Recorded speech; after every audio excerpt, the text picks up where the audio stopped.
미국의 유명한 토니 캠펄로라고 하는 학자가 있습니다. 이 토니 캠펄로는 95세 이상으로 미국 역사에 큰 업적을 남긴 유명한 인물들 50명 이상을 만나서 인터뷰를 합니다. 그러니까 95세 이상의 유명 인사들을 만나서 이렇게 인터뷰를 한 것입니다. 당신이 다시 태어난다면, 다시 인생을 산다면 어떤 삶을 살고 싶으신가요?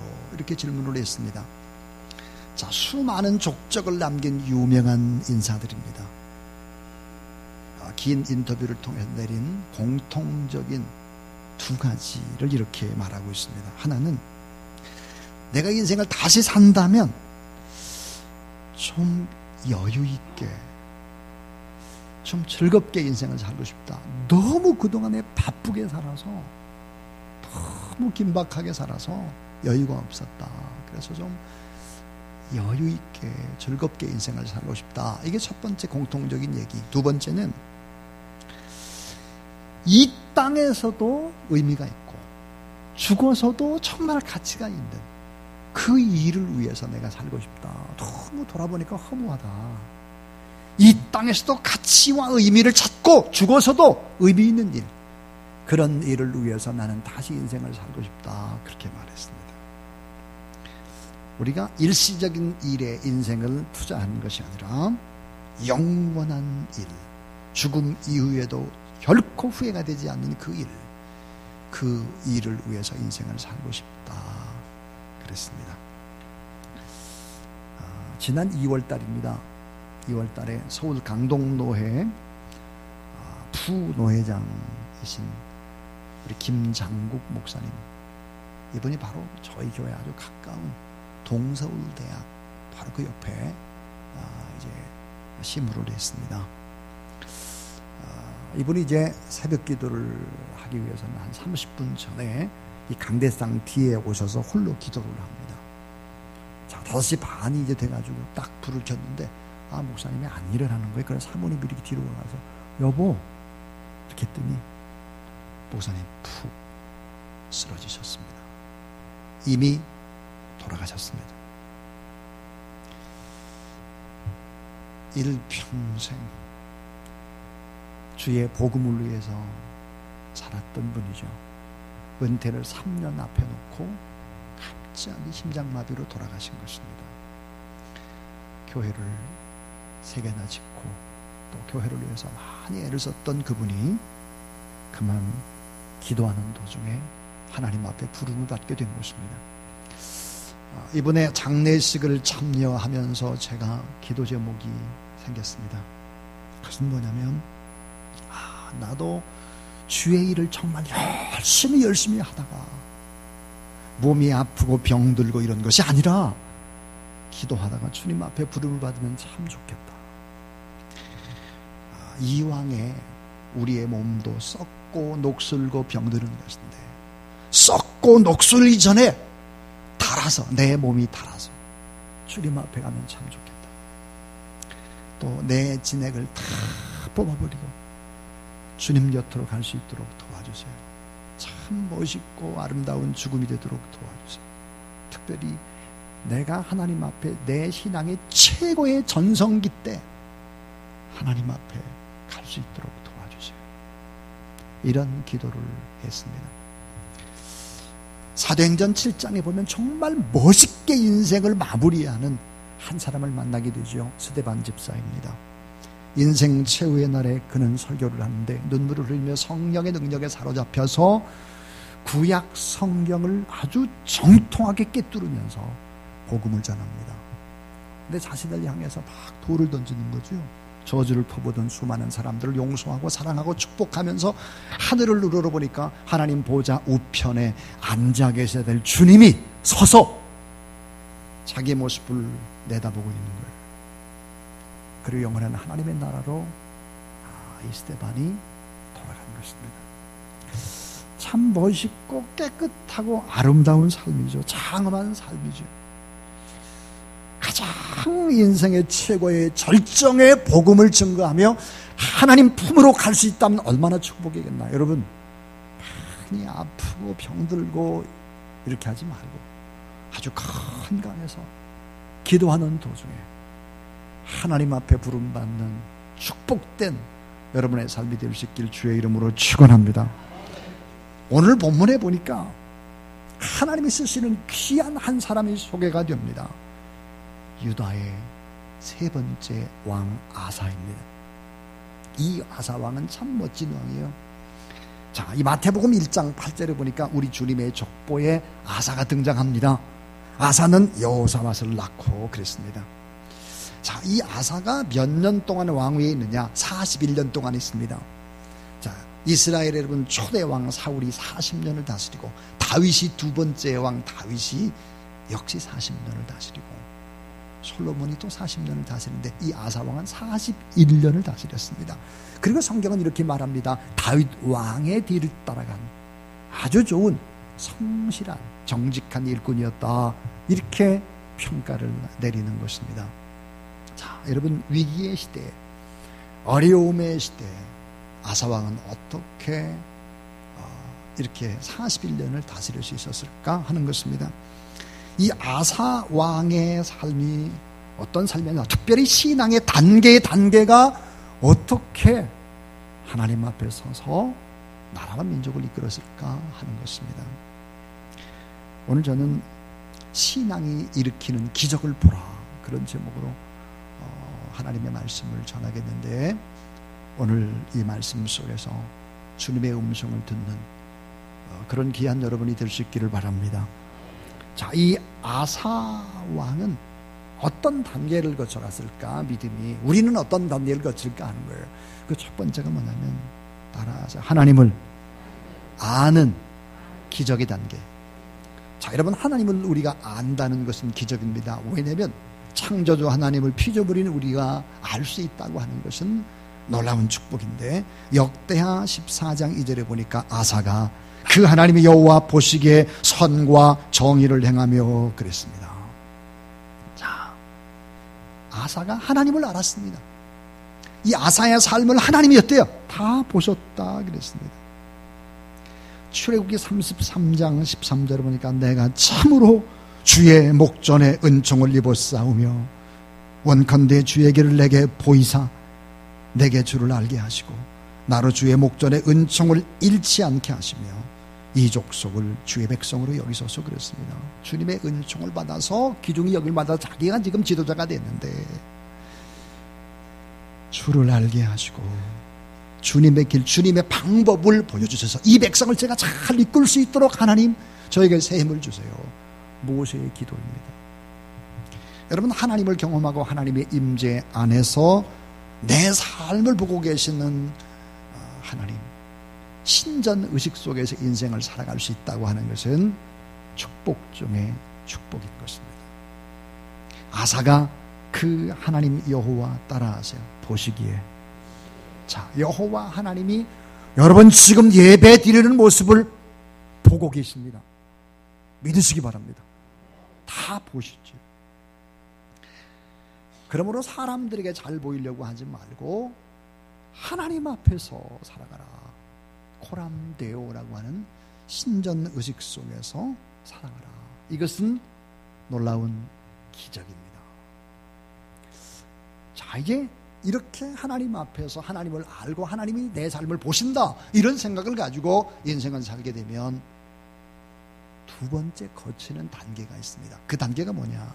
하나님과 나 사이에 우상을 제거하는 것입니다. 하나님과 나 사이에 우상을 제거하기 시작하죠. 오늘 본문의 역대하 14장 3절에 이방제단과 산당을 없이 하고 주상을 회파하며 아세라상을 찍고 그랬습니다. 하나님과 나 사이에 우상의 걸림돌이 되는 걸 하나하나 다 제거하는 거예요. 찍어내는 것입니다. 자, 그런데 역대하 14장과 열왕기상 15장은 같은 내용입니다. 같은 내용인데 열왕기상 15장 12절에 보니까 아사왕이 또 놀라운 일을 하나 합니다. 그게 뭘까 하는 거예요. 그것은 남색하는 자를 그 땅에서 쫓아내고 그랬습니다. 남색이 뭘까? 동성연애자입니다. 이 동성연애자를 아사왕이 다 쫓아내는 것입니다. 우상을 제거하는 것이고 남색하는 자, 이 사람들 다 몰아냈다는 거예요. 여러분, 동성연애 여러분 어떻게 생각하십니까? 오늘 제가 동성연애에 관한 얘기를 한 5분쯤 하고 난 다음에 오늘 본문으로 돌아가려고 합니다. 왜? 아사왕이 남색하는 자 전부 다 없애버렸어요. 그 땅에서 쫓아내버렸습니다. 왜 그렇게 했을까? 그 뒤로 그 나라와 민족이 어떻게 됐을까 하는 것을 우리가 알기 위해서 지금 이 땅에 여러분 동성애 축제를 하고 또 6월 28일은 다 옷을 벗고 또 활보를 하고 이런 일들을 계획하고 있죠. 자, 여러분, 왜 동성애는 안 되는가? 왜 동성애 이런 법들이 통과되면 안 되는가 하는 거예요. 다음과 같은 4가지 이유 때문입니다. 하나가 뭘까? 하나님께서 동성애를 금하고 있기 때문이다 하는 것입니다. 우리는 절대 진리인 하나님의 말씀을 기준 삼아 살아갑니다. 하나님의 말씀이 아니라고 하는 것은 아닌 거죠. 로마서 1장 27절에 보니까 사도 바울이 이렇게 말했습니다.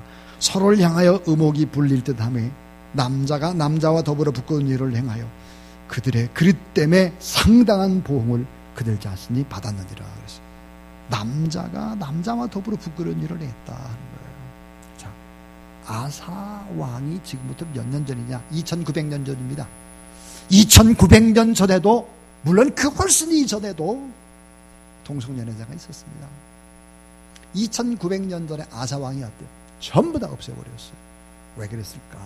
레위기 28장 22절에 보니까 너는 여자와 동침함 같이 남자와 남자끼리 동침하지 말라. 이는 가증한 일이니라 그랬습니다. 레위기 20장 13절에 이렇게 말해요. 누구든지 여인과 동침하듯 남자와 동침하면 둘 다 가증한 일을 행하는지 반드시 죽일지니 자기의 피가 자기에게로 돌아가리라 그랬습니다. 사도 바울은 이렇게 남색하는 동성연애자들에게 뭐라고 얘기를 하고 있는가? 고린도 6장 9절에 보니까 불의한 자가 하나님 나라를 유업으로 받지 못할 줄을 알지 못하느냐? 미혹을 받지 말라. 음행하는 자나 우상 숭배하는 자나 간음한 자나 탐색하는 자나 남색하는 자나 하나님 나라의 유업을 받을 수 없다는 거예요. 이게 성경의 얘기입니다. 그러므로 하나님께 동성애를 금하고 있기 때문에 우리는 반대해야 되는 거예요. 여러분, 이게 축제해야 될 일이 아닙니다. 제가 칼럼에 썼습니다.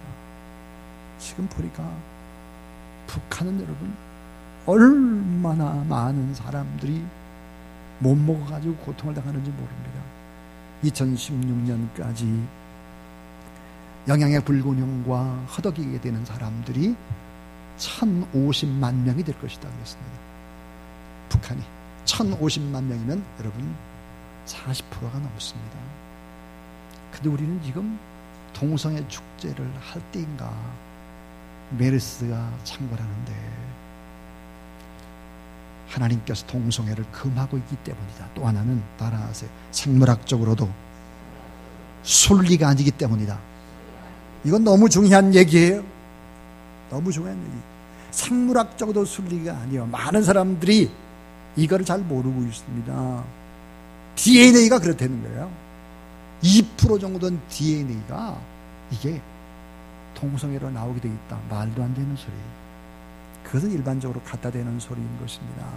왜 말도 안 되는 소리라고 제가 이렇게 말할 수 있느냐? 다음에 얘기를 잘 들으셔야 합니다. 일반적으로 동성애 본능은 태어날 때부터 동성애를 하도록 하는 DNA를 갖고 태어났다고 알려졌어요. 그러나 그것은 잘못된 정보입니다. 1993년에 미국의 해머 연구팀은 동성애자들의 염색체를 분석했습니다. 그런데 그 염색체 유전자 중에 다형질 유전자인 XQ28이 동성애의 본능과 욕구를 일으킨다고 발표했습니다. 물론 여러분, 미국의 해머 연구팀의 이 해머 역시 동성연애자입니다. 그래서 이 해머 박사의 연구 결과에 대해서 동성애자들이 얼마나 떠들어대는지 모릅니다. 아니 그렇게 태어나는 걸 어떻게 하라는 거냐 이게 이렇게 떠들어요. 그래서 여러분 나중에 이 연구를 1999년에 캐나다의 라이스 박사 연구팀이 해머보다 더 많은 동성애자들을 모았습니다. 그리고는 XQ28 염색체 안에 존재한 유전자들을 더 자세히 분석하기 시작을 합니다. 그래서 그 해머 박사가 연구한 결과가 완전히 잘못됐다는 것을 증명했죠. 그래서 이 라이스 박사 연구팀은 XQ28이 동성애와 전혀 관련이 없다는 결론을 내리게 된 것입니다. 뿐만 아니라 2005년도에는 해머 박사를 포함한 더 많은 연구팀이 더 많은 동성애의 가정을 다 대상으로 조사를 했습니다. 그래서 동성애와 유전자와는 아무런 상관이 없는 것으로 밝혀졌습니다. 그러므로 동성애가 무슨 선천적이다가 2%가 DNA를 가지고 전부 다 거짓말입니다. 이렇게 주장을 하면 안 되는 거예요. 여러분 잘못된 영리 현상 결국은 치유될 수 있는 이분들은 치유와 회복의 대상이다라고 하는 것이 이제 일반적인 얘기입니다. 또 하나 국민의 미래 건강에도 절대 해가 되기 때문에 이 동성애법은 통과돼서는 안 됩니다. 여러분 성전환자들이 엄청 빨리 폭삭 늙습니다. 제가 젊잖아요 이렇게. 성전환자는 폭삭 늙어요. 폭삭. 졸호현상이 너무 빨리 온다는 거죠. 남자 동성애자들은 항문으로 바로 관계를 맺는데 여러분 항문은 배설기관입니다. 이 배설기관은 온갖 병균이 득실되는 곳이 바로 항문이죠. 그런데 이곳에다가 남자의 성기를 삽입하니 어떻게 될까요? 악성 치질이 생기는 것입니다. 그리고 항문에 출혈이 생기는 것이죠. 여러분 잘 아는 대로 항문에는 관략근이라는 것이 있습니다. 관략근 잡아주는 것이죠. 그렇기 때문에 어때요? 급해도 이렇게 참을 수 있는 거예요. 변을. 근데 이 관략근 자체가 여기 항문을 이용하기 때문에 관략근 자체가 파괴되어 버리는 것입니다. 그냥 결국은 어때요? 관략근이 파괴가 되기 때문에 조금만 힘을 줘도 변이 흘러나오는 것입니다. 그래서 여러분 보통 이 동성연애자들이 한 2년에서 3년 정도를 산다고 그래요. 평균이 그래요. 평균이. 그러면서 나중에는 이제 홀로 또 되는 것이죠. 병을 얻게 되는 것입니다. 그러니까 또 입양을 하게 되는 것이죠. 자, 여러분 생각해 보세요. 이 항문 성교라고 하는 것은 에이즈의 발병에 중요한 원인이 됩니다. 에이즈가 여러분 왜 발생했습니까? 그것은 수간입니다. 짐승과 관계죠. 그리고 이런 항문의 이런 것을 통해서 많은 에이즈의 발병의 원인이 되는 것입니다. 우리나라에만 해도 에이즈 환자가 10,000명이 넘습니다. 근데 젊은이들의 숫자가 늘어가기 시작을 하죠. 그래서 예전에는 여러분 한 명당 에이즈 환자들을 우리나라 이제 국가가 해주는데 한 명당 치료하는 치료비가 얼마였느냐?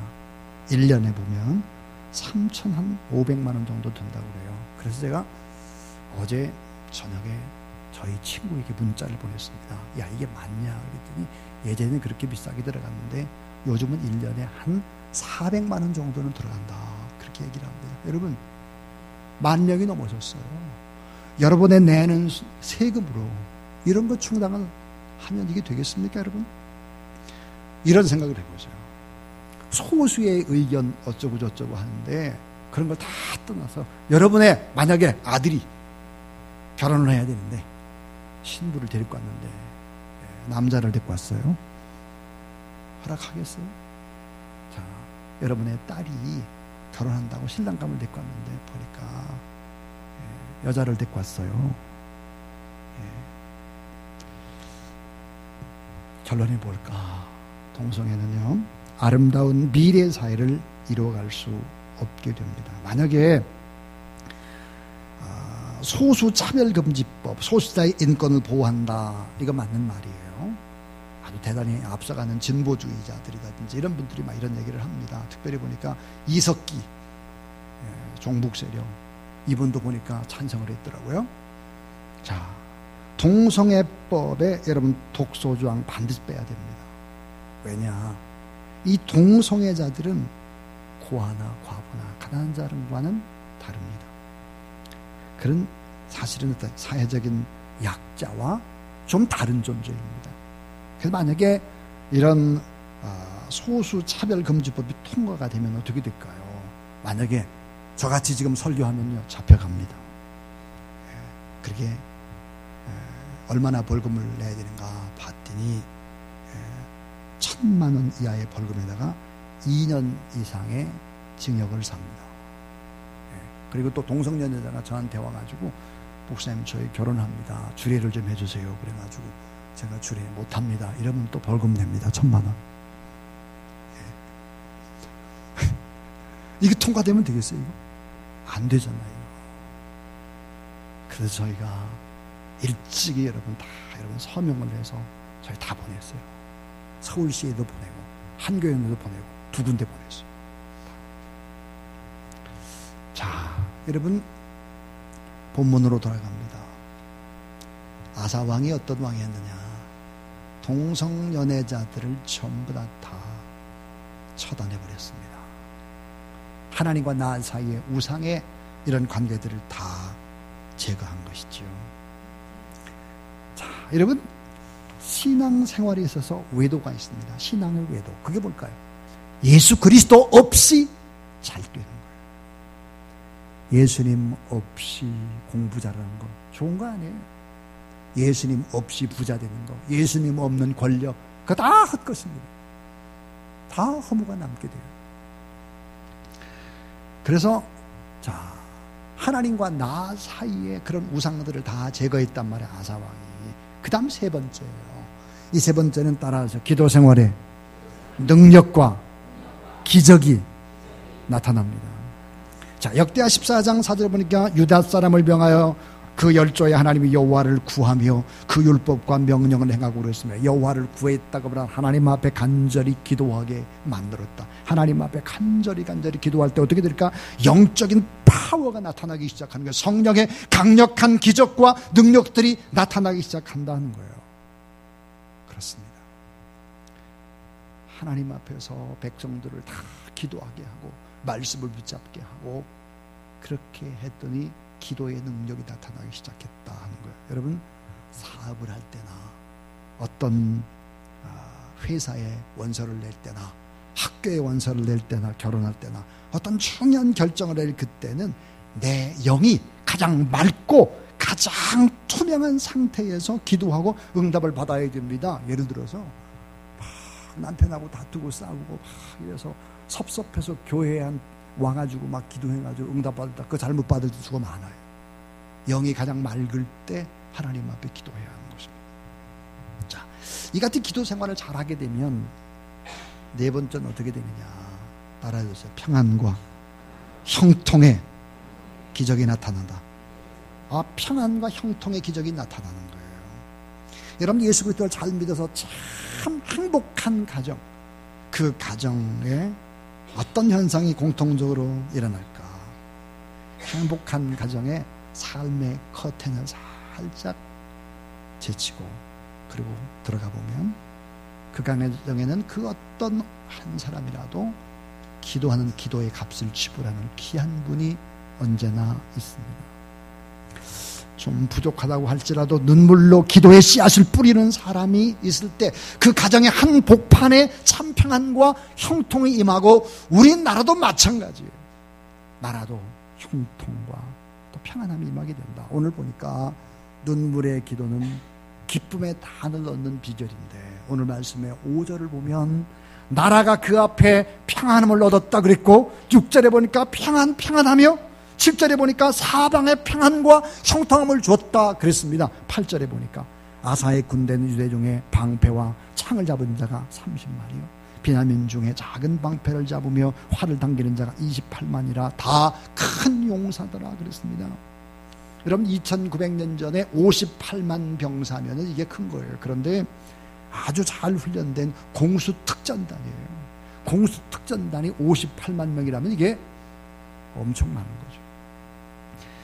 큰 방패부대, 창부대, 작은 방패부대, 활부대에 막강한 힘을 얻었습니다. 그래서 이 아사왕이 어때요? 성읍을 막 건축을 합니다. 그리고 성도 쌓고 망대도 쌓고 무궁무진한 현대적인 전략 전술을 갖춘 강병들을 세우기 시작을 하죠.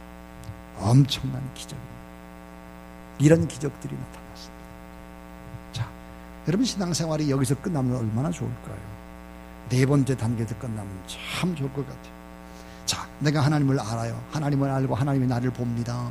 이건 정말 기적의 시작입니다. 하나님과 나 사이의 우상 이런 관계들을 정리하기 시작을 합니다. 기도 생활에 큰 능력과 기적이 막 나타납니다. 그리고 어때요? 온통 평안과 또 형통의 기적들이 나타납니다. 여기서 신앙생활이 계속되면 얼마나 좋겠어요. 이건 어때요? 사막입니다. 이건 어떻습니까? 여기서 끝이 아니에요. 참된 신앙이라고 하는 것은. 어떤 분이 저에게 그랬어요. 목사님, 성경을 자세히 읽어보니까 예수 믿는 게 겁이 납니다. 왜? 그랬더니 보세요. 예수님의 12제자의 마지막을 보세요. 저참이 죽어갔잖아요. 저참이. 사도 바울 보세요. 참수형을 당했잖아요. 주기철 목사님 순교하고 손양원 목사님 공산당 손에 또 아들 둘 다 죽고 목사님 예수 믿다 이렇게 되면 이게 뭐예요? 목사님 한번 설명해 주세요. 예수 믿는 게 이렇게 어려운데 꼭 이렇게 살아야 되는 겁니까? 이게 뭡니까? 네. 여러분 혹시 그런 생각을 할 수 있겠죠. 네. 지금 좋은 분은 그렇게 생각하기에 틀림없어요. 그러니까 어떤 분은 아예 입을 벌렸어요. 어떤 간에 자, 여러분 신앙생활에는 급수가 있습니다. 급수. 유치원 수준, 초등학교 수준, 중학교, 고등학교 수준, 대학 수준, 대학원 수준, 박사 수준이 있어요. 여러분 신앙의 세계는 과정만이 누릴 수 있는 깊이가 있는 것입니다. 다시 말하면 초보자들은 전혀 알 수 없는 그 깊이 있는 세계가 신앙생활에 숨어져 있다는 사실을 모릅니다. 자, 여러분 3살짜리, 4살짜리는 뭘 좋아할까요? 껌이에요. 껌을 엄청 좋아합니다. 3살짜리, 4살짜리는. 근데 초등학교 5학년, 6학년쯤 되면 자, 5만원짜리 돈하고 껌하고 그러면 5만원짜리 가져요. 껌 안 가져. 근데 이게 여러분 대학생 수준이 되면 10만원짜리 수표와 잘 나가는 벤처기의 황금 주식 뭐 가지려고 황금 주식 갑니다. 마찬가지입니다. 여러분 보통 사람들이 그저 10만원짜리 수표를 택해가지고 먹고 하루 즐기는 수준이에요. 그러나 비전이 있는 사람은 수표보다는 장래성을 바라보고 황금 주식을 갖게 되는 것이죠. 사도 바울은 누구입니까? 사도 바울은 높은 신앙이죠. 우리가 말하는 박사과정 그 위에 포스트 닥터예요. 자, 지금 삶에 어려움이 있어요. 고통이 있어요. 바울 같은 사람 날 때 허허 웃어요. 야, 또 좋은 일이 있겠네. 여러분 신앙 있는 사람은 어때요? 눈앞에 있는 어려움 때문에 힘들어하지 않습니다. 힘들어 물론 하겠죠. 그러나 이렇게 생각하는 거예요. 하나님이 참 좋은 일을 주시려고 이렇게 미리 준비하게 하시는구나. 믿으시기 바랍니다. 그래서 그거 참 웃으면서 감사하는 깊은 단계. 앞을 볼 줄 알면 지금 눈앞에 있는 것에 연연하지 않아요. 미래의 결과를 알고 있으면 지금 조금 어려워도 낙심하지 않죠. 오늘 본문에 나오는 이 아사왕은 어떻게 모든 게 형통하고 잘 되는 거예요. 막 성읍도 건축하고 망대도 막 높이 세우고 58만의 군대가 떡 버티고 있어요.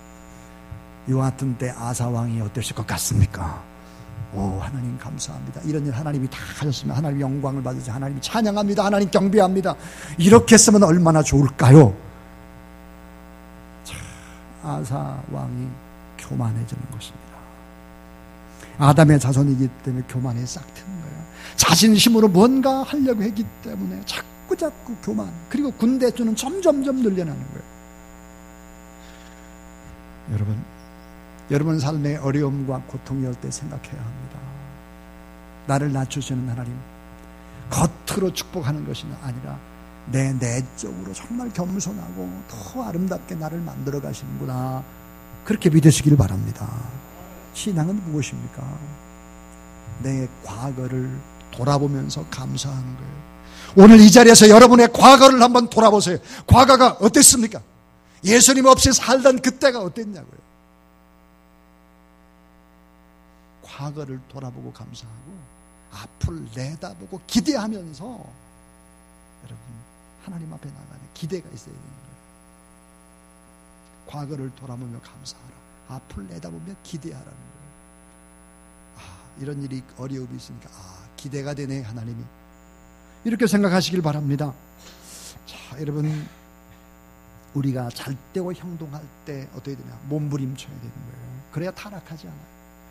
우리가 잘 때고 형통할 때 눈물을 콧물로 주님 앞에 기도하고 주님을 섬겨야 타락하지 않는 것입니다. 지금 어려워도 좋으신 하나님을 바라보면서 하나님 앞에 간절히 기도하는 그런 여러분이 될 수 있기를 바랍니다.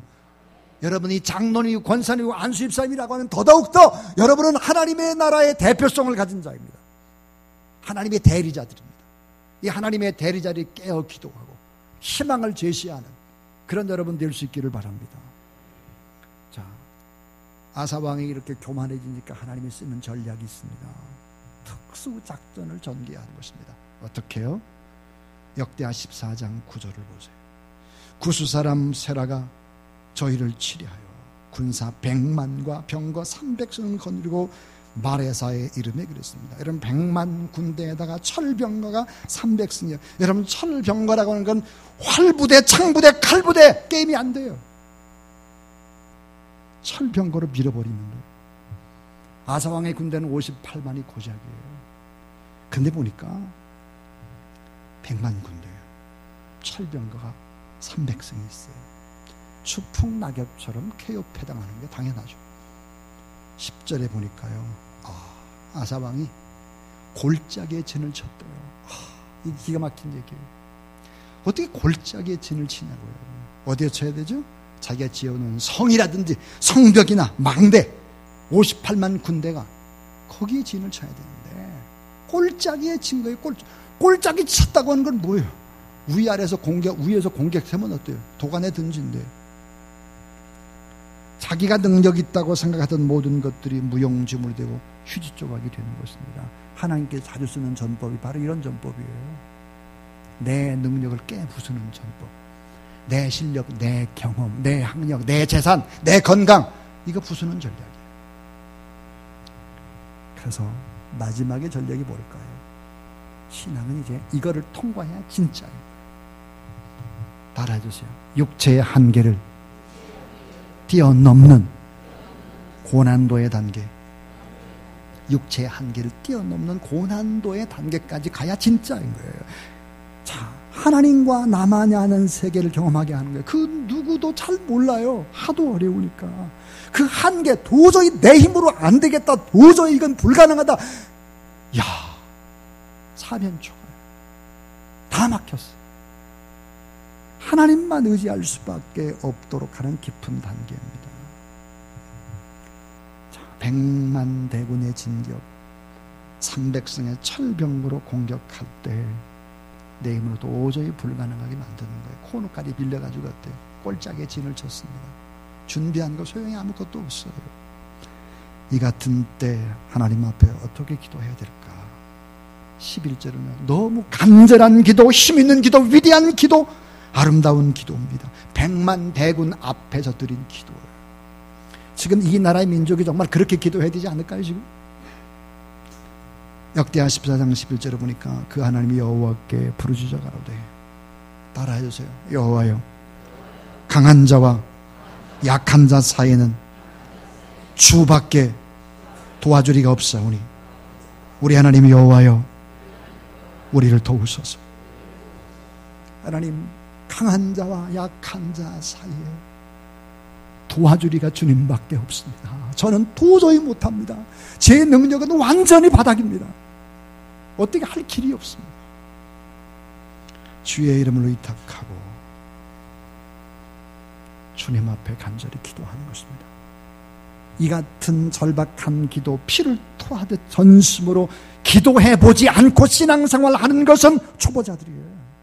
아직도 신앙이 뭔지를 모르는 사람들이 납작 엎드려서 하나님 앞에 기도하는, 두 손 들고 기도하는, 내 실력과 내 재능과 내 능력이 깨어지고 내 한계를 고백하는, 나의 죽음을 선언하는 기도, 이런 단계까지 가야죠. 그래야 진짜 신앙인 거예요. 강한 자와 약한 자 사이에 도와줄 분은 하나님밖에 없습니다. 이러한 기도. 여러분, 겟세마네 동산에 우리 주님이 그렇게 기도하셨어요. 주님의 통곡 소리, 아버지여 이 잔을 내게서 옮기시옵소서. 그러나 내 뜻대로 마옵시고 아버지의 뜻대로 하옵소서. 그러면서 땀방울이 핏방울이 되도록 기도했습니다. 우리 주님이 강한 자와 약한 자 사이에 도와주는 주님밖에 없습니다 라고 기도한 거예요. 여러분, 다윗을 성공시킨 왕이 누구십니까? 그건 사울 왕입니다.